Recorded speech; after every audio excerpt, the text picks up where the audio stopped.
Hello. Good morning, Frankie. Frankie. If anybody else is watching, let us know that you're watching. We'll say good morning to you too. I think we're in Daniel chapter 6. And just because we have a historical thing going on right now in Israel, Connie is not here to give us an update. Hopefully she can do that tomorrow. But as of right now, this has been the biggest war, I think, since 1948. Last night they bombed 500 specific spots and Stan, yes, in Gaza. Israel. In Gaza. Israel. And Stan said they took Gaza back. And Caitlin said this morning they had told all the civilians to leave. Israel warned They warned them. people. They had 24 hours to get out. Of course, that'll be turned into how awful they are. But anyway, so what's going on over there is a big deal and monumental right now. Apparently they didn't get the word that our God is more powerful than their abilities, but they'll figure it out. So They'll find out. yeah, they'll find out. Connie will be here tomorrow, and I'm sure she'll have updates for us. So we are on Daniel chapter 6. Because I've studied Daniel before, not to the depth that we do, I do have a little note here that says chapters 7 and 8 actually occur before chapter 4, or after chapter 4, but before chapter 5. So I did an order up there: 1, 2, 3, 4, 7, 8, and then 5. Where's 6? Well, it would be after 5. Okay. So just so keep that in the back of your mind when we get to 7 and 8. So it's Chrissy, chapters can you 1, yeah, chapters 1, 2, 3, On the 4. board. Yeah, well, I can't see that. 1, 2, 3, 4, and then 7, 8, and then chapter 5. And we're going into chapter 6. So when we get to 7 and 8, we have to keep in mind that it's like looking back. 1, 2, 3, 4, 7, and 8, then 5. Correct. Which Revelation does that. It does like little insertations of 1, 2, 3, 4, 7, 8, and then chapter 5. And you gonna do Worsby? Yes, she can. I'm going to do Tony. Or Tony? I saw Worsby. Wanted to say Tony, but saw Worsby and said Worsby. 1 to 3, 4 to 5, 6 to 9.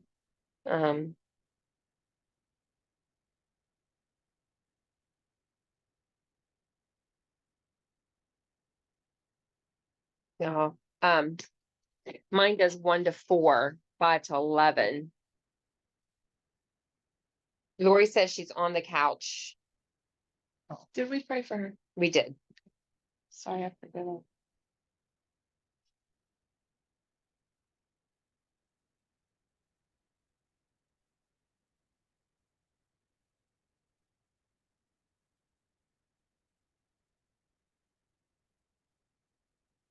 Okay, so let's do, why don't we do, what did yours say? 1 to 3, 4 to 5, And then 6 to 9.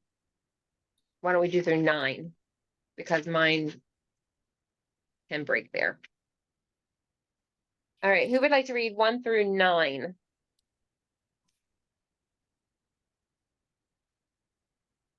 Chrissy, we're on chapter 6. Yes, and just keep in mind that there's a confusing thing here in 5:31. It talks about Darius. This is not King Darius. This is the only place where this Darius is mentioned, and he was probably put into an office by King Cyrus. So this is going to be a different Darius than we're getting ready to read about.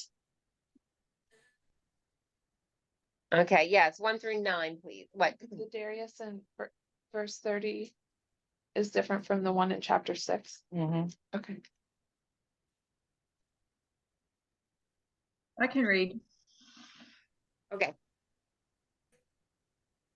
It pleased Darius to appoint 120 satraps to rule throughout the kingdom, with 3 administrators over them, one of whom was Daniel.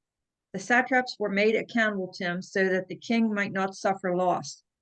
Now Daniel so distinguished himself among the administrators and the satraps by his exceptional qualities that the king planned to set him over the whole kingdom. At this, the administrators and satraps tried to find grounds for charges against Daniel in his conduct of government affairs, but they were unable to do so. They could find no corruption in him because he was trustworthy and neither corrupt nor negligent. Finally, these men said, "We will never find any basis for charges against this man Daniel unless it has something to do with the law of his God." So the administrators and the satraps went as a group to the king and said, "O King Darius, live forever. The royal administrators, prefects, satraps, advisors, and governors have all agreed that the king should issue an edict and enforce the decree that anyone who prays to any god or man during the next 30 days, except to you, O king, shall be thrown into the lion's den. Now, O king, issue the decree and put it in writing so that it cannot be altered, in accordance with the laws of the Medes and Persians, which cannot be repealed." So King Darius put the decree in writing. Okay, now it says Darius the Mede must not be confused with Darius I, who ruled Persia from 522 to 486. So we got to figure out if this continues on from 5, talking about the Darius that Cyrus put in place. Because it's saying he reorganized his kingdom, which says to me that it would be a king, but it says he was 62 years old when he succeeded him as king. So that's a little confusing to me. If we keep reading. Okay, so we're just going to go into Wordsley and find out what it says here. Darius the Mede must not be confused with Darius the First, who ruled Persia from 522 to 486, during whose reign the temple was restored by the Jewish remnant at Jerusalem. Darius the Mede was probably the name or title of the man that King Cyrus appointed ruler of the city of Babylon until he himself, okay, and it says that in 9:1, until he himself took charge, or it may have been the title Cyrus himself took when he came to reign. King Cyrus ruled the Persian Empire from 539 to 530, that'd be 9 years, and was succeeded by Cambyses from 530 to 532. Okay, so now do we want to add to our timeline? 539, yes, we do. This note for number 1. Yes. Says Daniel 6:28 can be translated even in the reign of Cyrus the Persian. This would make Darius and Cyrus the same person. However, most translators and Old Testament scholars avoid this approach and see Darius and Cyrus as 2 different persons.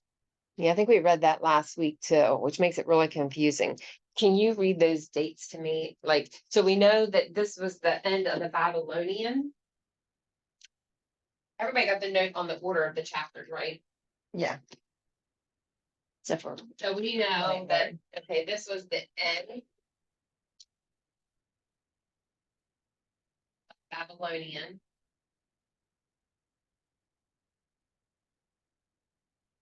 Reign. And the beginning. The Media Persian. I guess I'm spelling this right. Right? Yes. Okay, so then we have 539 to 530 Yes. was King Cyrus. Correct. He ruled the Persian Empire.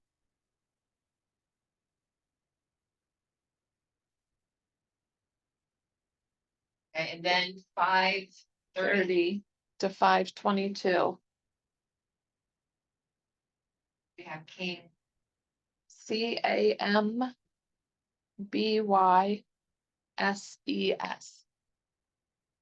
And he reigned. Oh, we don't know. Well, it says 530 to 522. But it didn't say he was Oh, Media oh. Persian. No. Well, Cyrus was succeeded by that person, so I would assume it would be Yeah. Well, Persian. these would be 2 different kingdoms coming together. So they pointed out that Cyrus was Persian. That's why I was wondering. They pointed out who. Okay. The timeline I think is going to get long. Remember your big circle one? Would this be on there? Oh, yeah. Yeah, I gotta get that framed. I feel like I need to frame it and then it needs to be able to be moved. Like hang it with a frame. Could probably do it with cardboard in behind it. And then a wood frame around the outside. Yeah, I'll have to bring it in. Chrissy, Yeah. at the end of the session, when everything, all the notes are up on on the whiteboard, can you take Yes. a picture and just text it to me? Yes. Thank you. I took you out of the text group, you and Marie, because you'd be getting texts all the time about stuff that you wouldn't know what we were talking about. So you may have to remind me. I'll write it down. Okay, Caitlin will make notes. Thanks. Thanks, OG. Okay, so as is often the case after a conquest, the new ruler wants to reorganize the government of the conquered kingdom so as to establish his authority and make things conform to his own leadership goals. But when Darius began to reorganize Babylon, he brought to light a conflict between his officers and Daniel, a veteran administrator who is now in his 80s. Today, wherever you find dedicated believers living and working with unbelievers, you will often see the same forces at work that are described in this chapter, whether in families, churches, corporations, or governments. That's a good point. Wherever you find dedicated believers living and working with unbelievers, you will see the same forces at work. So now moving, that was the overview. So I'm moving to verses 1 through 4. Darius must have suspected that the officers he had inherited were not doing their work faithfully, but were robbing him of wealth, and his suspicions were correct. It was impossible for Darius to keep his hands on everything in the empire, because that would have involved supervising every worker, auditing every account, checking on every assignment. The king had to depend on his officers to see that the work was done well, and this meant he had to appoint officers he could trust. Darius was a man experienced in the ways of the world, and he knew that there was plenty of opportunity for graft in the Babylonian government. Ecclesiastes 5, 8, and 9. Wonder what that is. A wise leader first gathers information, and Darius soon learned about Daniel and the reputation he had for honesty and wisdom. When the King James Version calls an excellent spirit in Daniel 6:3, it's likely that Daniel was in semi-retirement at this time, but the king appointed him to be one of the 3 key administrators over the kingdom. These 3 men were to manage the affairs of the 120. Okay, so his job, he was one of 3.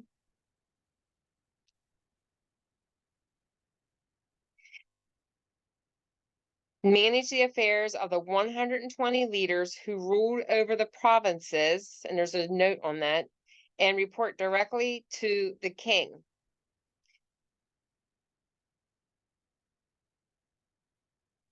Yeah, you think it's Esther 1:1 and 8:9 state that there were 127 provinces in the Persian kingdom in the reign of Xerxes. No doubt the political boundaries changed from time to time. Okay, Esther, what 1:1? And 8:9.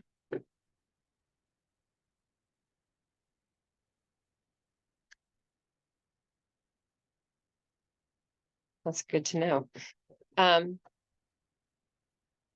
Daniel proved to be such a superior worker that Darius planned to make him his #1 administrator over the entire kingdom.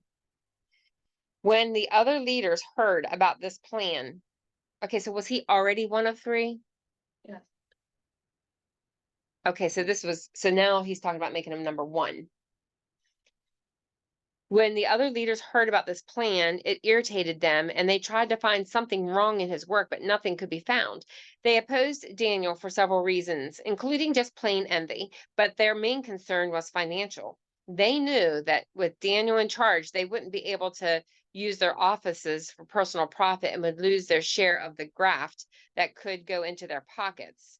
it's also likely that these younger men resented an older man and a Jewish exile at that, telling them what to do and checking on their work. It was another case of anti-Semitism, a grievous sin that is found in scripture from the days of Pharaoh to the ends of time. Apparently, these officers didn't know God's covenant with Abraham that promised to bless those who blessed the Jews and to curse those who cursed them. When these men started to attack Daniel, they were asking for God's judgment. Dun, dun, dun. Israel today. It isn't always the case that the honest employee gets the promotion while his enemies are judged. Joseph and Daniel were both promoted by pagan rulers, but I have a friend who was fired because he worked too hard. Apparently, his Christian integrity and his diligent work showed up the laziness of other workers, so the foreman found reason to dismiss him.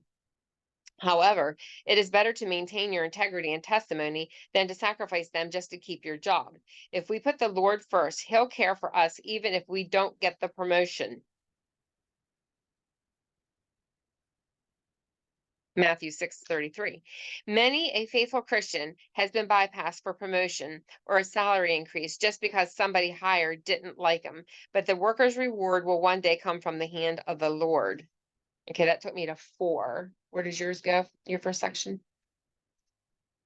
1 to 3 and 4 to 5. And then 6 to 9. Okay, go ahead and go through 5 because my next section is 5 through 9. Daniel was a godly and capable leader because his first allegiance was to his heavenly king. He wasn't primarily serving human rulers, but rather serving God. King Darius had the good sense to make Daniel one of the top 3 administrators, and Daniel proved to be so exceptional that the king planned to set him over the whole realm. Yet neither Daniel nor the king realized what lay ahead for this faithful kingdom man. Daniel's faithfulness stirred up jealousy against him among the other government officials. They hated him, not because he was evil, but because he was good. This is often the response of the wicked towards the righteous. Why did Cain murder Abel? Because Cain's deeds were evil and his brothers were righteous. The officials tried to find a charge against Daniel, but he had been serving in the Babylonian government for almost 40 years at this point, and his ethical record was spotless. So what was plan B? They tried to find something against him concerning the law of his God. Consider yourself blessed if the only thing your enemies can say about you is that you are too faithful to God. If I ran for office, I have to get up and do a confessional. Just so you know, I did this, and this. Now can we move on? It's any other thoughts before I move on to 5 through 9? Chrissy, it's Marie. Yes, Marie. I always say I'm chief of sinners, and who am I to be, judging others? I mean, probably everyone, to some degree, has something they're not proud of in their life. That if they had life to do again, they would perhaps, approach it differently. But that's why Jesus had to die on the cross, right? Exactly. Being perfect is a lot of pressure. I mean, Absolutely. And it's impossible as a human. It is. Okay, so this next little ditty covers, it's an overview of 5 through 11. It says it's certainly a commendable thing when people possess characters so impeccable that they can't be accused of doing wrong, except in matters relating to their faith. The conniving officers could never tempt Daniel to do anything illegal, but they could attempt to make his faithful religious practices illegal. Daniel didn't hide the fact that he prayed in his home 3 times each day and with his windows open toward Jerusalem. And his enemies knew this. If the king made prayer to other gods illegal, then Daniel was as good as in the lion's den. Dun, dun, dun. Okay, 5 through 9. King Darius must have been impressed with the 122 government officials assembled in his throne room to have an audience with him. Of course, Daniel wasn't there, even though he was chief among the administrators, but the leaders had been careful not to include him. However, I mean, literally, he turned like 122 people against him. However, they effectively included him in their speech, for they claimed that all the royal administrators had agreed on the plan presented to Darius. In fact, they included all the officers in the empire, administrators, prefects, satraps, advisors, and governors, to give the king the impression that his leaders were united behind him and desirous of magnifying him in his office. The men who hatched the plot probably had not consulted with the lesser officers throughout the empire, but these officers weren't likely to disagree with the plan. Anything that pleased the king would only strengthen their positions. The administrators were very clever in the plot they conceived and the way they presented it. They knew that Darius wanted to unify the kingdom and as quickly as possible transform the defeated Babylonians into loyal Persians. What better way to focus on the great king himself and make him not just the supreme leader, but the only God for the entire month. For the month? Oh, I missed that part. To emphasize the importance of this law, the officers requested the ultimate sentence. Anyone who didn't obey it would be thrown into a den of lions. Wouldn't they remember? I guess it had been quite a few years, 50 years. Would you remember that though, if you were part of that? The fiery furnace? Yeah. To emphasize the importance of this law, the officers requested the ultimate sentence. Anyone who didn't obey it would be thrown into the den of lions. Of course, their flattery fed the king's pride, and he quickly agreed with them. Had the law written out and signed it. And once it was signed, the law could not be changed or nullified.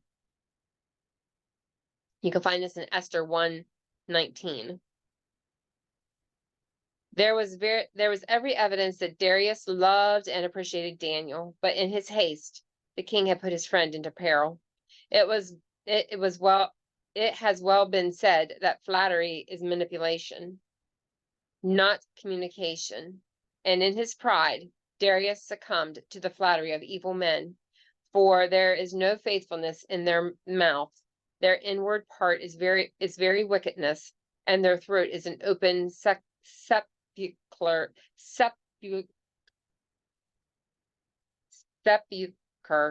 They flatter with their tongue. Psalm 5:9. This is the same thing that happened in Esther with Haman. All right, that took me through 9. I It's have a interesting. question, quick, if I can. Yes. And this might show my ignorance toward Jewish people or whatever, but it was saying up there that Daniel prayed 3 times a day with his window open, facing the whatever Jerusalem. it was. Facing Okay, Jerusalem. so he was praying to God. Yes.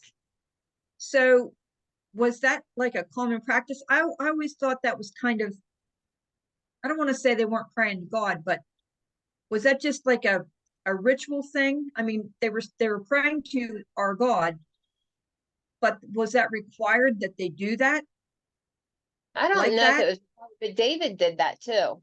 David prayed towards Jerusalem 3 times a day. So I think, I don't know if it was required or if it was just common practice. Because they still do that, right? Some, I think, maybe not. Or is that Muslims I'm thinking about? Well, Muslims get down and pray like that. Yes, maybe Marie has some insight there because you have some exposure. just what I know of it, Jerusalem is God's home. That's why Right, it's that's where the the most temple. it's the most heavily contested piece of property on the earth, because it's God's home. And, in the Muslim faith, for instance, they divide and conquer. That, I mean, at least the very, radical types. And that's why, like Mount Moriah, it breaks my heart what's going on with that. And really occurred, I guess. Well, I listened to this man, Avi Lipkin. He's a very conservative Israeli, and he's involved in politics. And I went to a Messianic congregation locally and listened to him for several hours talk about all the politics of that area. But but it but yes, the reason any person that was exiled, a Jew, a really faithful Jew that was exiled from Jerusalem, would always face Jerusalem, from my understanding, as to honor God, because it's God's place on earth, and particularly Mount Moriah. You're right, which or is where the Temple. Temple Mount is. Yes, and it's that's my understanding. And then if you really look at history of Islam, I believe, and I could be off on this, but it was really started by Muhammad in the 4th century, I believe. But really, they took a lot of details from the Jewish faith and the Christian faith, for that matter. But Christian faith modeled the Jewish faith in many ways. So that's why you see all this overlapping, and that's why you see people, the Jews, I mean the Muslims, their number 1 high holy place is Mecca, number 2 is Messina, number 3 is Jerusalem. So that's where, at least according to my understanding, all of that comes from. Yeah, and even the graveyards, people are buried so that when they rise, they're going to face east. Yes. Because Jesus is going to come down at the Mount of Olives and go through that eastern gate. So when we rise, when he returns, we will be facing him. Okay. I don't know that really answers your question, whether it's a requirement. I don't think it's a requirement. I think it's part of what they do, but the Monday night group is getting ready to start studying Leviticus. So maybe I'll have more on that as we go through Leviticus, because Leviticus is all the laws. So like honoring his birthday or his home. Well, the temple's there. Yeah. That's where the temple will be rebuilt. That's where everything's going to happen. Yeah, that's where Jesus will be returning. So it's like everything's going to happen there. It's not the point that they're worshiping that, they're worshiping God. Right, they're honoring God. Yes. Yeah. And even when this is another, and I got to pull this from my memory. So where Mary Magdala, her home, like we stay at the hotel there. So when they built tabernacles so they too would be facing Jerusalem. So when they found something that wasn't facing Jerusalem, they knew that it was not a Jewish tabernacle. Like when they're digging up the ruins. So they knew that they could start dating things and piecing history together, because when they would find these churches or tabernacles or synagogues, they would be facing Jerusalem, and they would know that that was a Jewish synagogue.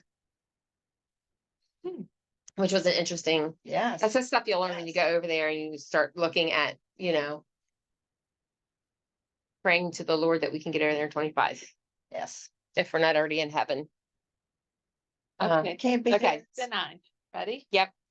It's interesting that Daniel's life had been such a consistent testimony to his faith in God that these officials apparently knew about his prayer routine. We can assume this because of the suggestion they made to Darius. It was a brilliant scheme in that it appealed to the king's ego. They essentially said, "Your Majesty, we think it would be a great idea for you to declare yourself God for a month, having all petitions directed to you." And when Darius signed the written edict, it became an irrevocable law. Where should I go through? 9. 9. Yeah. Is that it? Mhm. Okay, then my next section. My next section does 10 and 11. Then there's like a 12 to 23, but it's broken down into smaller sections. I have 10, 11 to 18, and 19 to 22. Okay, so let's go to 22. Yeah, let's go to.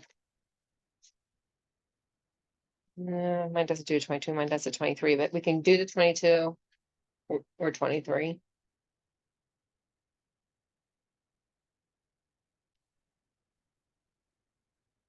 Let's do to 23. Yours will just overlap the Mhm. next section. Okay, so 10 to 23. Who would like to read that?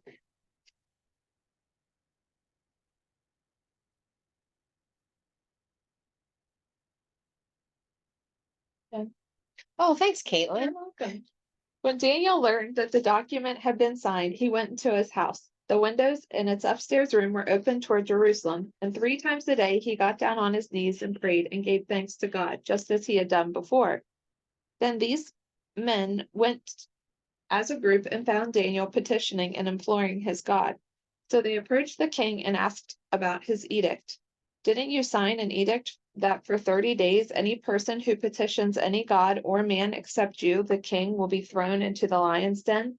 The king answered, as a law of the Medes and Persians, the order stands and is irrevocable. Then they replied to the king, Daniel, one of the Judean exiles, has ignored you, the king, and the edict you signed, for he prays 3 times a day. As soon as the king heard this, he was very displeased. He set his mind on rescuing Daniel and made every effort until sundown to deliver him. Then these men went together to the king and said to him, You know, your majesty, that it is the law of the Medes and Persians that no edict or ordinance the king establishes can be changed. So the king gave the order, and they brought Daniel and threw him into the lion's den. The king said to Daniel, May your God, whom you continually serve, rescue you. A stone was brought and placed over the mouth of the den. The king sealed it with his own signet ring and with the signet rings of his nobles, so that nothing in regard to Daniel could be changed. Then the king went to his palace and spent the night fasting. No diversions were brought to him, and he could not sleep. At the first sight of dawn, the king got up and hurried to the lion's den. When he reached the den, he cried out in anguish to Daniel, Daniel, servant of the living God. The king said, Has your God, whom you continually serve, been able to rescue you from the lions?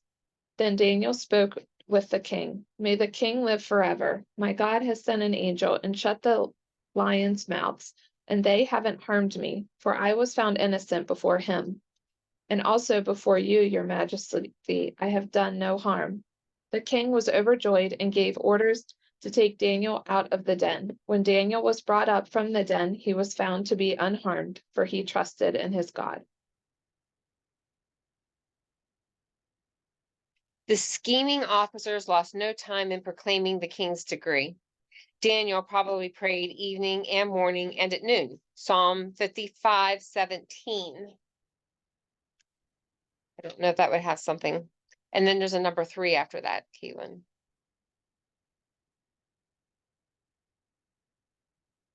Oh, in the time of Christ, pious, Pious, Jews prayed at the 3rd hour, 9 a.m., the 9th hour, 3 p.m., the time of the sacrifice at the temple, and at sunset. There you go, Kathy. Did you hear that? Okay, so let's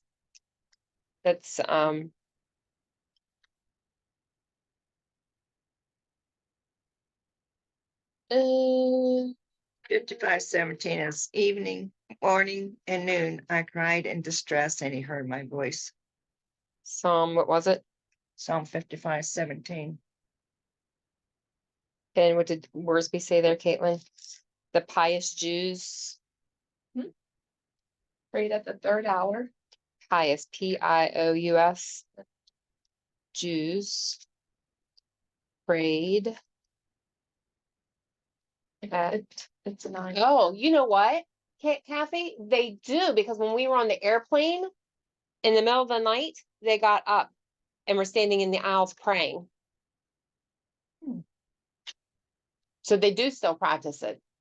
I'm sorry. The pious Jews prayed at Well, it's at the 3rd hour, but that's 9 a.m. So do you 9. want 9 a.m., 3 p.m. 3 p.m., and sunset? and 6 p.m. No, sunset. Sunset. So basically, it's more a ritual thing. It's not a required thing, especially in this day and age, because If you're we a don't have to pious just pray. Jew- If you're a pious Jew, you're going to do it. Okay, what's pious? Does that mean proud or?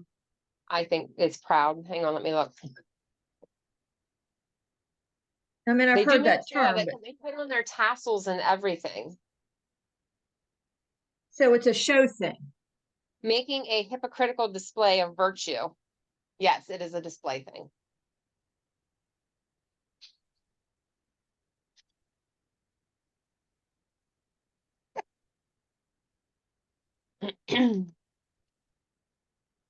So, What so we- do you think, not that we can assume whether anybody has actually accepted Christ, because you can pretend anything.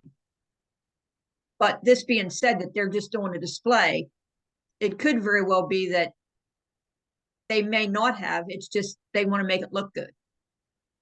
Yes, that's why Jesus corrected them when he said you stand on the street corners and you pray out loud so everybody can see you. You're clean, you're white on the outside, but on the inside, you're filthy rags. Okay. Something to that. Those Jews that follow this, they don't believe in Christ that he has already come. Right. They're still. They're believing still in the Old Old Testament. Still looking for the Messiah. Yeah. Still looking for the Messiah. I think Daniel's heart probably, and I think we can go into our prayer closet 3 times a day and it would be relationship oriented.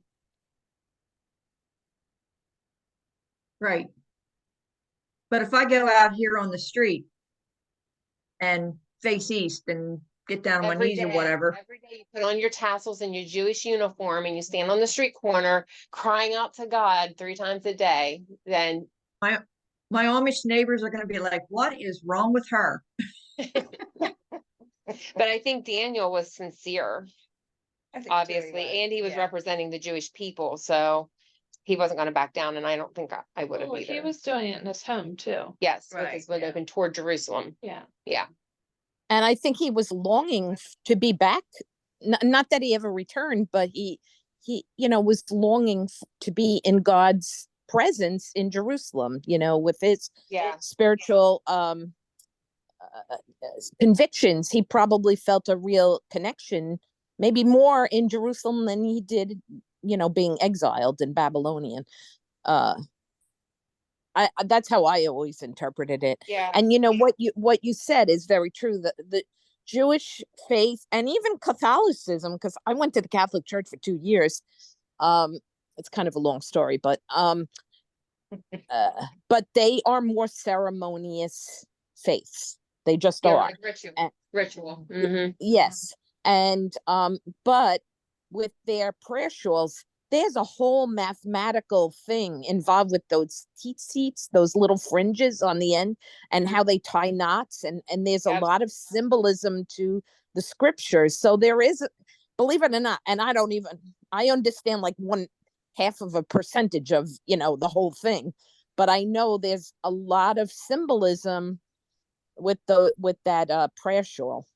There is. There is. Maybe the next time we go, I'll learn more about that specifically. Ask questions. Okay, where was I? Just starting out. Okay, the scheming of the officers lost no time proclaiming the king's decree. Daniel probably prayed, because we were at Psalm 55:17, and his enemies wanted to use the earliest opportunity to arrest him. The sooner Daniel was out of the way, the sooner they could start to run the country for their own profit. When Daniel prayed toward the holy city and the temple, he was claiming the prayer promise that Solomon stated when he dedicated the temple. First King. We want to look these up. Chapter 8.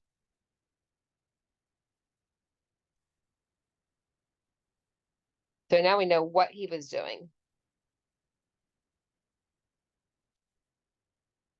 28 through 30. And there's another one, chapter 8, 38, 39, and chapter 8, 46 through 51. Slow down. Yeah, chapter 8, I'm getting- First King, Okay. chapter 8. First one is 28 through 30. Listen to your servant's prayer and his petition, Lord my God, so that you may hear the cry and the prayer that your servant prays before you today. So that your eyes may watch over this temple night and day toward the place where you said, my name will be there. And so that you may hear the prayer that your servant prays toward this place. Hear the petition of your servant and your people, Israel, which they pray toward this place. May you hear in your dwelling place in heaven. May you hear and forgive. 38 and 39.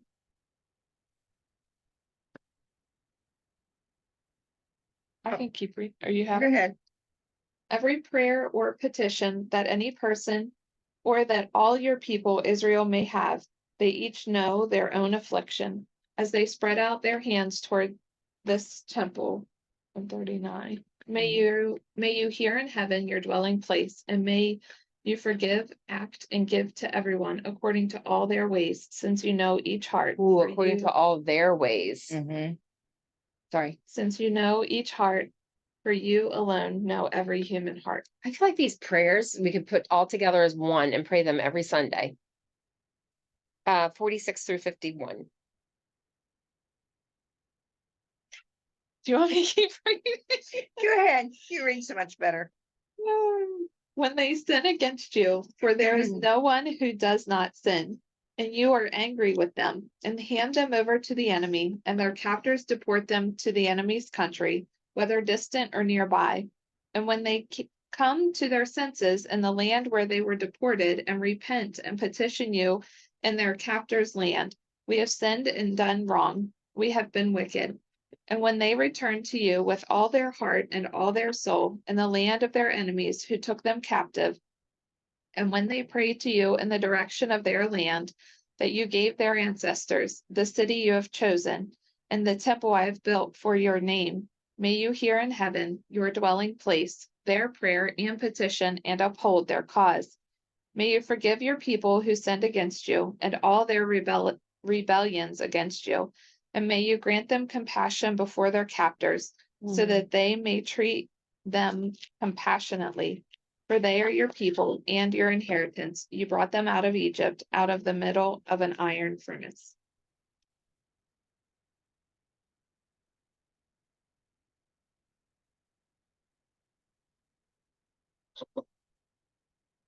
That's so good.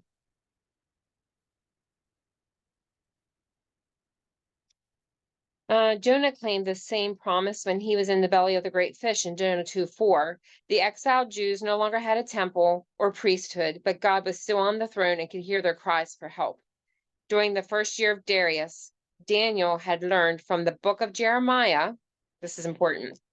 Jeremiah is still alive, by the way, from the book of Jeremiah that the Jewish captivity would end after 70 years. We'll read about it in Daniel 1.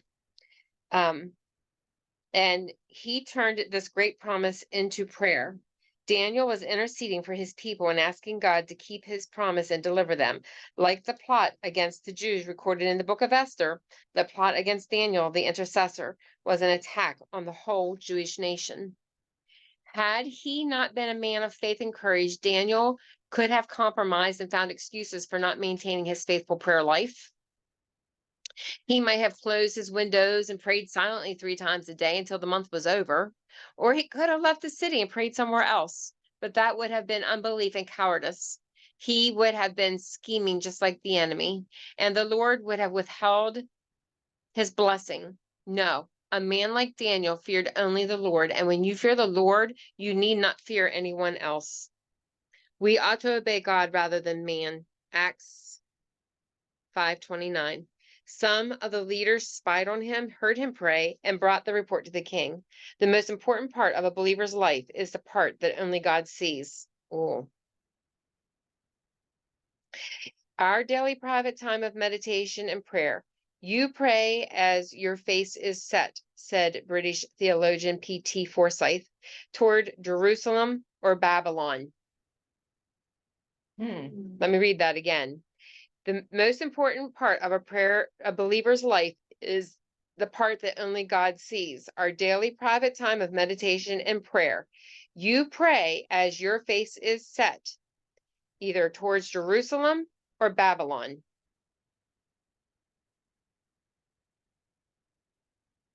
Most of the world begins the day looking toward the world, hoping to get something from it. But the Christian believer looks to the Lord and his promises and enters each new day by faith. Outlook determines outcome. And when we look to the Lord for his guidance and help each day, we know that the outcome is in his hands and that we have nothing to fear. Real true faith is man's weakness, leaning on God's strength, said D.L. Moody. We might add man's weakness transformed into God's strength. Hebrews 11:34. That took me through 11. Okay, I'll just read. Does yours? Verse 10. Okay. Daniel didn't disappoint his enemies. They knew he would be true to his God, and he was. Notice that Daniel didn't make a big deal out of his opposition to the unfair edict or flaunt his prayers. He simply went home and prayed, just as he had done before, with his windows open toward Jerusalem. No earthly commands could prevent him from fulfilling his heavenly duties. His attitude was the same as that of the apostles many years later. We must obey God rather than people. Daniel was unflappable in his faith.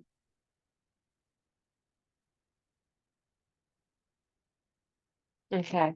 My next little section is 12 through 13. What's Mine yours? is 11 to 18. Okay, I can go through 18. Okay. Okay, here's an overview. 3 times a day for many years, Daniel had prayed, given thanks, and made supplication, which is the same pattern that Paul instructed us to follow in Philippians 4, 6, and 7. No wonder Daniel had peace and courage.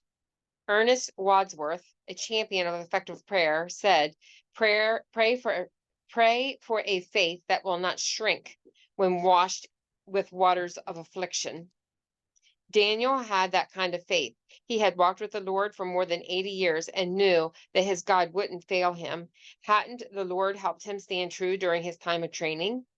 Didn't the Lord save his life by giving him the wisdom he needed to interpret the king's dream? And didn't the Lord deliver his 3 friends out of a fiery furnace? Daniel had a copy of the prophecy of Jeremiah. We're going to see that in Daniel 9 too. So he must have read, "Behold, I am the Lord, the God of all flesh. Is there anything too hard for me?" In Jeremiah 32:27. No doubt he responded with, "There is nothing too hard for thee," in verse 17. A believer who knows how to kneel in prayer has no problem standing in strength of the Lord. Now I'm at 12 and 13. The men who had spied on Daniel hurried to inform Darius that his favorite officer, had disobeyed the law and had shown disrespect to the king. It's remarkable how people can work together quickly to do evil, but find it so difficult to get together to do anything good. Their feet are swift to shed blood, Romans 3:15. They showed no respect to Daniel, who had held a higher office than they did, but disdainfully called him one of the exiles from Judah in Daniel 6:13. These proud men didn't realize that God was with his exiled people and within the next 24 hours would vindicate his servant. As they take their stand for what is right and what the Lord has commanded them to do, God's people in every age have been falsely accused, cruelly persecuted, and unjustly killed. Yes, and all who desire to live godly in Christ Jesus will suffer persecution. 2 Timothy 3:12. The Puritan preacher Henry Smith said, "God examines with trials and the devil with temptations and the world with persecutions." Another Puritan, Richard Baxter, said that God's people should have more concern. No, that God's people should be more concerned that they deserved the persecution than that they be delivered from it, because deserving it would be evidence of their faithfulness to the Lord. I said 18. The king was distressed mainly because Daniel was both his friend and his greatest help in the governing of the empire, and he didn't want to sign his death warrant. But Darius was also distressed because of the way he had acted. His pride had gotten the best of him. He had believed the lies of the leaders and had hastily signed the law. Had Darius taken time to consult with Daniel, he would have discovered the plot. But perhaps the Lord, this is where I think it's so wise to get counsel from your godly friends. You just don't know how many times they have kept me from doing something stupid. Had Darius taken time to consult with Daniel, he would have discovered the plot. Perhaps the Lord allowed events to proceed as they did so that Daniel's enemies could be exposed and judged. God works all things after the counsel of his own will in Ephesians 1:11, and he knows what he is doing. The king made it clear that he wanted to save Daniel from execution, but all his efforts failed. The situation is similar to the one described in the book of Esther. Once the law had been signed, nothing could change it. And since Darius was a god and the people were praying to him, how could he make mistakes? And how could a god not punish someone who had broken one of his laws? Furthermore, the laws of the Medes and the Persians couldn't be annulled or changed. For the entire day, Darius ignored all other matters concerning the kingdom and tried to free Daniel, but his attempts all failed. Of course, Daniel's enemies were on hand to remind the king that he had to enforce the law, whether he liked it or not. And at the end of the day, Darius had to call Daniel and have him put in the lion's den. The lion's den was a large pit divided by a movable wall that could be pulled up to allow the lions to go from one side to the other. The keeper would put the food in the empty side and lift up the wall so that the lions could cross over and eat. He would quickly lower the wall and clean the safe side of the pit. The animals weren't fed often or great amounts of food so that their appetites would be keen in case there be an execution. Living at the gnawing edge of hunger didn't make them too tame. Before Daniel was lowered into the pit and the wall lifted up, the king offered a prayer that Daniel's God would deliver him because Daniel was faithful to serve him continually. He then had the pit covered and the rock sealed so that everything was done according to the law. Nobody would dare break the king's official seal, so that when the pit was opened, everyone would have to confess that God had performed a great miracle. It makes us think of the stone at our Lord's tomb that was sealed by the Roman authorities, and yet Jesus came forth alive. The king had a bad night, not unlike the night Xerxes experienced in the story of Esther. Oriental kings were given all kinds of diversions to entertain them and to help them relax and go to sleep. But Darius refused all of them.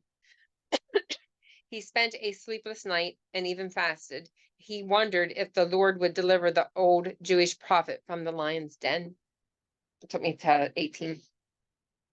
Daniel's accusers may have been cowardly plotters, but they had the powerful law of the Medes and the Persians behind them.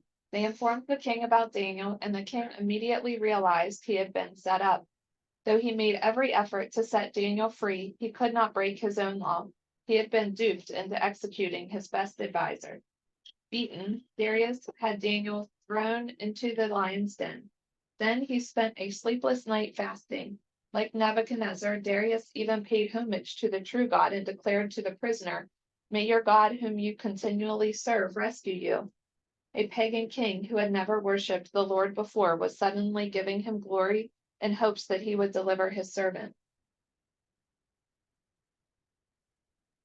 Is that it? That's it. Anything else? Anybody have any notes they want to share? I cannot believe it's 10:31 already.